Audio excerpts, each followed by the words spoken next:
YouTube, it's your boy Nigel coming back at y'all with yet another video. And yes, today you saw the title. Today I'm going to be showing y'all how to go from $0 to $1 million by just investing. Now I know what you're saying, that's crazy. You need all this time to start investing. That's right, you do. It takes time, but we're going to get into it because this is one of the most important topics you need regarding your finances. So I want y'all to know, so stay tuned. Let's go.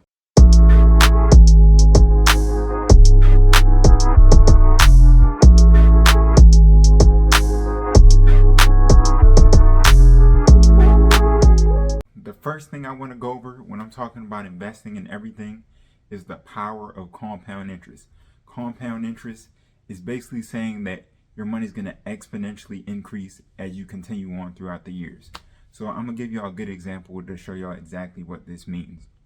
Now, in this example, we have two subjects. We have Susie and we have Joe. Now, Susie, she ended up deciding that she wanted to invest $250 of her income every single month from the age of 18 she started.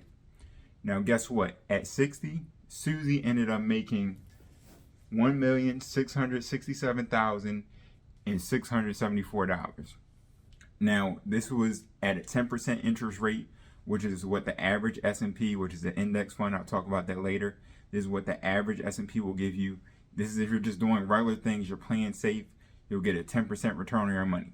Susie ended up getting over $1 million. Now we have the subject Joe. You know, Joe, he heard about Susie investing, but he wasn't really on board. So as soon as he hit 30, he was like, man, he talked to his friend Susie. She was like, I'm making all this money over here. It's crazy. So you know what Joe did? He went over to his investment account. He was like, you know what? I'm going to do the same thing. He started off the same way as Susie, started off with $1,000. He decided, you know what, since I'm behind, the only way I'm going to catch up is if I double the amount that I put in that Susie did. So that's exactly what he did. Susie put in $250. Joe ended up putting in $500 a month. He was like, this surely will cover me and I'll end up easily with more money than Susie by the end of the day. And guess what happened to my main man, Joe? He ended up investing this for 30 years because he started at 30 and then he ended at 60, which is close to his retirement age. And the amount that he ended up with was $1,004,413. Now you're saying, what? That don't make no sense. He invested way more than Susie. Of course he did, but that's the power of compound interest. And that's what I need y'all guys to understand. The earlier you start investing, always the better. So if you're in your 20s, in your 30s, trust me, it's never too late, but the best time to start is now. I'm going to get into why you don't need to wait for the market to go up or down and time the market.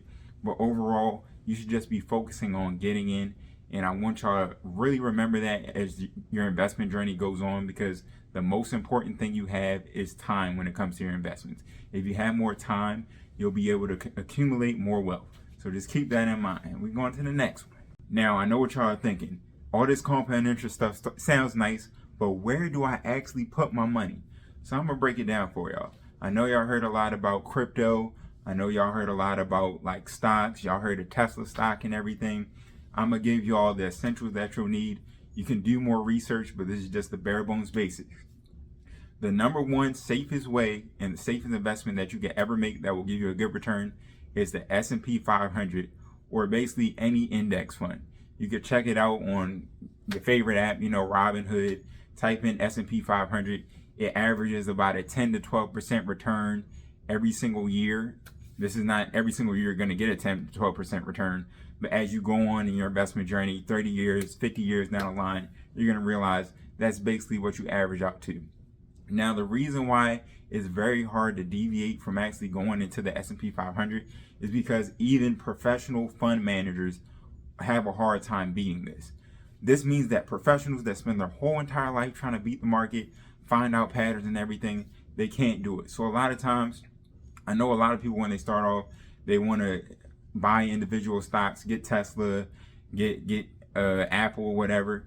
But if you want to have the safest way of getting money without a lot of like footwork and you researching every single stock that you go into and dealing with stop losses and losing your money and gaining your money back and being on a roller coaster, you can just invest in the S&P 500 and you're already doing better than over half the people that participate in the stock market anyway. So to keep that in mind, check that out. But if you don't want to do the S&P 500, I would highly advise that y'all research your stocks very well. Look at the fundamentals, look at the balance sheets, make sure that everything's straight before you invest in the stock. Make sure that you trust the company. Make sure that you know what the company does. You want to know everything about this company before you put your hard-earned money into the company. So just make sure you know exactly what you're getting into before you get into it. Even with the S&P, I want y'all to research this more than what I just said in this video. But just go out there, do your research so you can find out what works best for you, and then you can pick whatever stock or index fund or crypto that you want. Next up.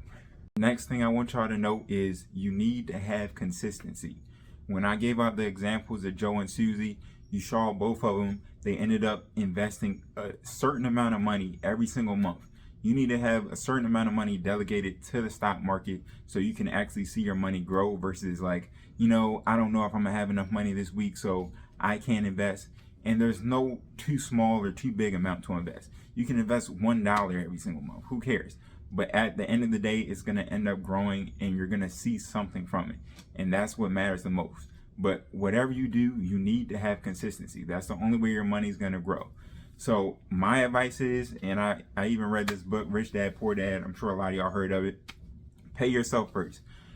Consider going into the stock market is like one of your daily bills. So if you have a car payment or something, put the stock market in, your investments in is another car payment. And then just allocate $100 to it and just leave it there. Soon you won't even think about it. And then you'll look back 20 years later, there's going to be $1 million in your account and you don't know what just happened. So please stay consistent. If you stay consistent, trust me, you will see your money grow and you will reach that $1 million milestone. So let's go.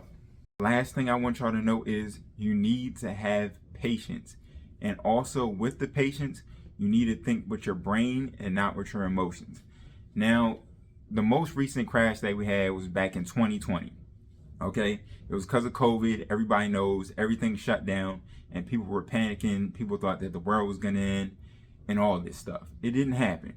The stock market in 2020, it dropped about 50% in I think it was 1 month or 2 months, something absolutely crazy.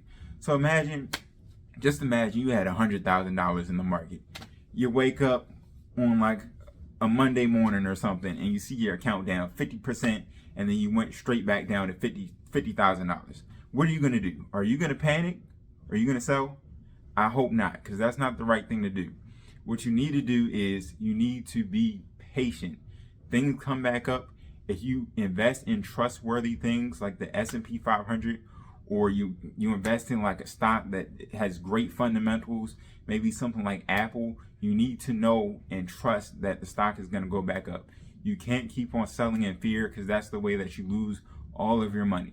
So if it ever comes down to something, because I know it will, because crashes happen maybe every 10 years or something, if you're investing, you're going to go through a couple things. You're going to see a couple things. But it's how you react to it that's going to affect how your money grows and how you do in the future. So make sure that you keep that in the back of your head when things are going left. You need to make sure that you stick to your plan and be patient. This is a long-term game. This is not a short-term game. You don't need to be investing money that you're going to need in the next 2 years, in the next 3 years.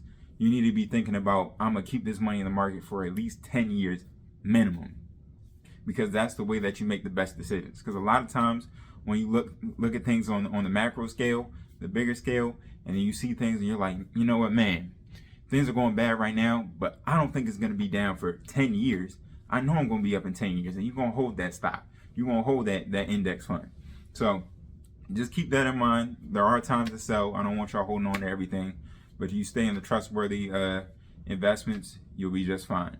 But that's it for the video. I hope that video helped y'all out. Make sure y'all hit the like button if you like my content. I'm coming up with more content every single week, so stay tuned for that. Don't forget to hit the notification bell if you want to be notified every time I post a video. I appreciate y'all for watching, and I will see you on the next one. Don't forget to subscribe.